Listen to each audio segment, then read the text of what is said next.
Antony sir, എൻ്റെ ചോദ്യത്തിന് താങ്കളിൽ നിന്നൊരു മറുപടി ഞാൻ പ്രതീക്ഷിക്കുന്നു. അതായത് ജുഡീഷ്യൽ ഓഫീസേഴ്സ് എറേഴ്സ് വരുത്തുന്നവർ അത് സ്ക്രൂട്ടിനൈസ് ചെയ്യപ്പെടേണ്ടതല്ലേ? അങ്ങനെ ഒരു സിസ്റ്റം വരണ്ടേ? അല്ലെങ്കിൽ ഇതൊക്കെ ആവർത്തിക്കപ്പെടില്ലേ? അതെ, അത് തെറ്റുകൾ വരുത്തുന്നവർ എന്ന് പറഞ്ഞു കഴിഞ്ഞാൽ മനഃപൂർവ്വം തെറ്റുകൾ വരുന്നു എന്ന് കാണുകയാണെങ്കിൽ അതിനെ തിരുത്തപ്പെടേണ്ടതും അവരുടെ പേരിൽ നടപടി സ്വീകരിക്കേണ്ടതുമാണ്. പക്ഷെ ഇതിപ്പം ഓരോ കാഴ്ചപ്പാടുകളാണ്. ഓരോരുത്തരും മനുഷ്യ സഹജമായിട്ട് ഓരോരുത്തരുടെ രീതികൾ വെച്ച് കാണുന്ന ഒരു തെളിവുകളെ വിലയിരുത്തുന്നത്. ഈ കേസിലെ ഉദാഹരണമായിട്ട് പറയുകയാണെങ്കിൽ 20 പ്രതികളുണ്ട്. ഒരു ജുവനൈൽ അടക്കം 20 പ്രതികളുണ്ട്. ആ 19 പ്രതികൾ അതിൽ ഒരാൾ മാത്രമേ കുത്തിയിട്ടുള്ളൂ. ഈ 20 പേരില് ഏതോ ഒരു പ്രതി, എനിക്ക് തോന്നുന്നു 3-ാം പ്രതിയാണെന്ന് തോന്നുന്നു, അയാളാണ് കുത്തിയിരിക്കുന്നത്. അപ്പൊ ആ ബാക്കി വരുന്ന 19 പേര് അവരുടെ ഇൻവോൾവ്മെന്റ് എന്താണ് ഈ സംഭവത്തിൽ എന്നുള്ളത് വ്യക്തമായിട്ട് പോലീസ് ഓരോ പ്രതിയുടെയും അവർ ചെയ്ത പ്രവൃത്തി, ഈ കുറ്റകൃത്യത്തിൽ ചെയ്ത പ്രവൃത്തി പ്രൂവ് ചെയ്യണം. അതിനുള്ള തെളിവുകൾ ശേഖരിച്ച് പ്രോസിക്യൂഷന്റെ കയ്യിൽ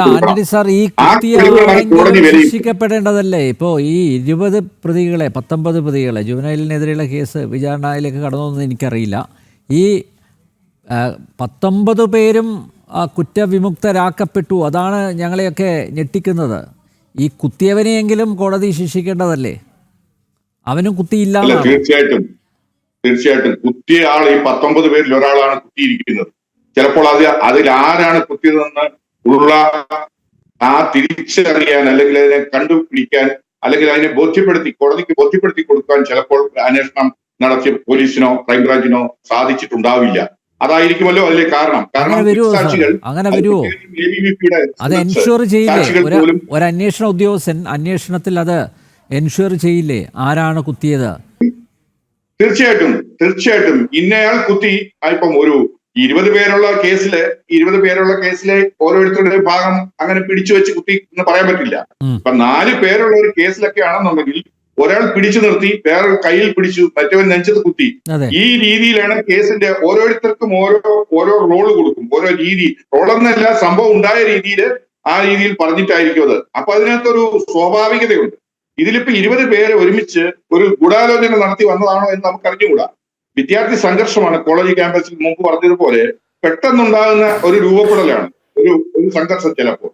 അപ്പോൾ അതിൽ കത്തി കയ്യിലുള്ള ആളാണ്. പ്രോസിക്യൂഷൻ ഒരു കാരണം പറയുന്നുണ്ട്. പ്രോസിക്യൂഷൻ കോടതിയെ ബോധിപ്പിച്ചത്, അതായത് ഈ ലവ് ജിഹാദിനെതിരെയുള്ള ആന്റി സോഷ്യൽ ആക്ടിവിറ്റീസ്, അതിലൊക്കെ ശക്തമായിട്ട് പ്രതികരിച്ച ഒരാളാണ് വിശാൽ. അപ്പോൾ സ്വാഭാവികമായും വിശാലിനോട് വിദ്വേഷമുണ്ട്, വൈരാഗ്യമുണ്ട്, വെറുപ്പുണ്ട്. അങ്ങനെ ഒരു അവസരം കിട്ടിയപ്പോൾ വിശാലിനെ ഇല്ലാതാക്കി. അത് നേരത്തെ ഇപ്പം കൂത്തുപറമ്പിൽ അശ്വിനി മാസ്റ്റർ, നല്ല മികച്ച വാഗ്മിയായിരുന്നു അദ്ദേഹം, മികച്ച പ്രഭാഷകൻ. അശ്വിനി കുമാറിനെ ഇല്ലാതാക്കുകയായിരുന്നു. കാരണം അതിനൊരു റീസൺ ഉണ്ട്, ഇവിടെ ഒരു റീസൺ ഉണ്ട്. അത് കൃത്യമായിട്ട് പ്രോസിക്യൂഷൻ കോടതിയെ ബോധ്യപ്പെടുത്തിയിട്ടുണ്ട്. അല്ല, അത് തലയെടുപ്പുള്ള ആളിനെ മാത്രമാണ് സാധാരണ രാഷ്ട്രീയ സംഘർഷങ്ങളിൽ, പ്രത്യേകിച്ച് വിദ്യാർത്ഥി യുവജന രാഷ്ട്രീയ സംഘർഷവും കൊലപാതകങ്ങളിലും അവർ എയിം ചെയ്യുന്നത് തലയെടുപ്പ്. വളർന്നു വന്നു കഴിഞ്ഞാൽ തന്റെ പാർട്ടിക്ക് ക്ഷീണം വരുമോ, അല്ലെങ്കിൽ പ്രതികളുടെ പാർട്ടിക്ക് ക്ഷീണം വരുമോ എന്നുള്ളത് ആ രീതിയിൽ കാണുന്ന ആളിനെ തന്നെയാണ് അവർ കൊല്ലാൻ ശ്രമിക്കുന്നത്. അല്ലാതെ ഏതെങ്കിലും അതിൽപ്പെട്ട ഒരു പാവപ്പെട്ട ഒരാള് നിരപരാധിയായിട്ട് നിൽക്കുന്ന, അല്ലെങ്കിൽ ആക്റ്റീവ് അല്ലാത്ത ഒരാളെ അല്ല, ആക്റ്റീവായിട്ട് നിൽക്കുന്ന ഒരാളാണ്. പ്രത്യേകിച്ചും ഇയാൾ ആ കോളേജിലല്ല പഠിക്കുന്നത്. സംഘടന പ്രവർത്തനവുമായിട്ട് അവിടെ വന്ന് അവിടെ സജീവമാക്കിക്കൊണ്ടിരിക്കുകയാണ് ഒരു സംഘടനയെ. അപ്പൊ ആ അവസ്ഥയിൽ നിൽക്കുന്ന ആളിനെ അവിടെ തകർത്തു കഴിഞ്ഞാൽ ആ സംഘടനയുടെ പ്രവർത്തനത്തിനെ മന്ദീഭവിപ്പിക്കാൻ പറ്റും, അല്ലെങ്കിൽ അതിനെ ആഘാതമേൽപ്പിക്കാൻ പറ്റും. അതാണ് രാഷ്ട്രീയമായിട്ടുള്ള ലക്ഷ്യത്തോടു കൂടി തന്നെയല്ലേ ഈ കൊലപാതകം ഉണ്ടായിരിക്കുന്നത്.